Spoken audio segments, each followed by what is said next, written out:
नमस्कार, मैं आचार्य कृष्णा तिवारी। आज बात करते हैं देव उठनी एकादशी के बारे में। देव उठनी एकादशी पर क्या करें, क्या ना करें, देव उठनी एकादशी कब, पर्व कब मनाएं, व्रत की विधान क्या है, पूजन किस तरह करें, तो आज इसके बारे में जानकारी लेते हैं। देव उठनी एकादशी व्रत कार्तिक शुक्ल पक्ष एकादशी तिथि को मनाया जाता है। इस बार 3 तारीख सायं 7:30 से एकादशी तिथि प्रारंभ हो जाएगी। 4 तारीख को सायं 6:08 तक ये तिथि रहेगी। तो एकादशी पर्व जो है, एकादशी जो व्रत है, वो 4 तारीख को ही मनाया जाएगा। इस बार जो एकादशी है, इसके व्रत करने से हमको अश्वमेघ यज्ञ के बराबर फल प्राप्त होती है। कहा जाता है कि मुख्यतः शास्त्रों में 2 एकादशी का वर्णन मुख्यतः बताया गया है, निर्जला एकादशी और दूसरा देव उठनी एकादशी। और इस एकादशी को प्रबोधनिक एकादशी और देवोत्थान एकादशी भी कहा जाता है।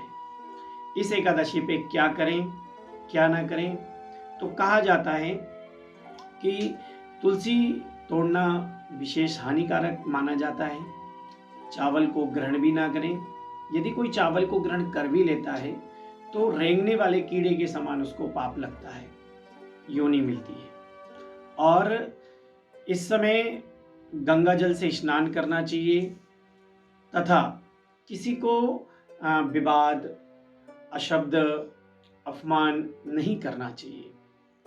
यदि करते भी हैं तो माँ भगवती लक्ष्मी रुष्ट हो जाती है।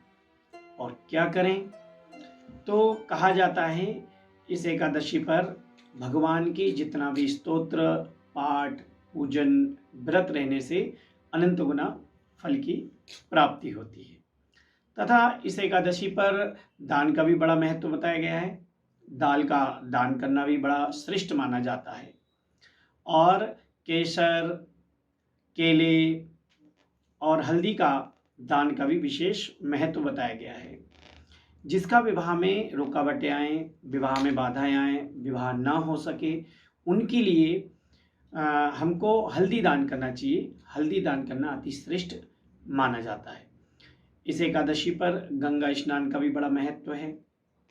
और एक समय भगवान श्री कृष्ण से धर्मराज ने पूछा कि हे प्रभु, मृत्युलोक में मनुष्य अपने पापों से मुक्ति कैसे मिलती है तथा उनका उद्धार कैसे हो सकेगा, ऐसा कोई उपाय बताइए। तो भगवान श्री कृष्ण ने धर्मराज से कहा कि हे धर्मराज, एक समय भगवान नारायण मतलब भगवान विष्णु मत्स्य अवतार में थे। उस समय राक्षसों ने बड़ा उत्पात मचाया हुआ था। तो धर्म की रक्षा के लिए, वेदों की रक्षा के लिए भगवान नारायण ने पाताल लोक में उन राक्षसों का वध करने के लिए गए। और उनका वध करके भगवान जब धराधाम पे आए तो त्रिवेणी जो स्थान है गंगा का प्रयागराज में, वहीं से भगवान की उद्गम हुआ। और उसके बाद में वेदों को लेकर भगवान इस धराधाम पे आए, वेदों की, शास्त्रों की रक्षा की उन्होंने। उसके पश्चात भगवान नारायण का, उसके बाद जो पूर्णिमा आती है, कार्तिक पूर्णिमा, गंगा पूर्णिमा भी कहा जाता है। तो कार्तिक पूर्णिमा पे भगवान विष्णु का अभिषेक हुआ। जब अभिषेक हुआ तो विधि विधान से पूजन भी किया। तो कार्तिक पूर्णिमा का भी ऐसे ही महत्व बताया गया है शास्त्रों में, जैसा मैं आपको बता रहा हूँ। उसके बाद में पूजन करने से अश्वमेघ यज्ञ के बराबर फल की प्राप्ति होती है। भगवान सालक राम की माँ भगवती तुलसी के साथ विवाह का भी वर्णन बहुत विधिवत रूप से बताया गया है। देवउठनी एकादशी पे माँ भगवती तुलसी का विवाह भी होना चाहिए। पंचोपचार से या षोडोपचार से, विधि विधान से पूजन होना चाहिए। ऐसा करने से जब तुलसी का विवाह करते हैं हम लोग, तो कन्यादान के बराबर फल की प्राप्ति होती है।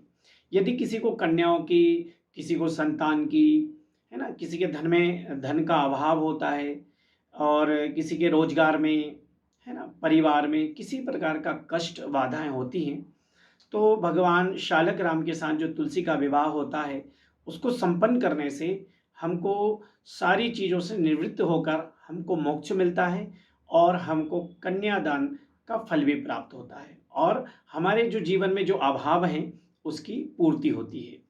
इस तरह से ये प्रबोधनिक एकादशी का जो व्रत रखने से भी हमको अनंत गुना फल की प्राप्ति होती है। तो सभी लोगों से मैं कामना करता हूँ कि आप लोगों को एकादशी की बहुत बहुत शुभकामनाएं। नमस्कार।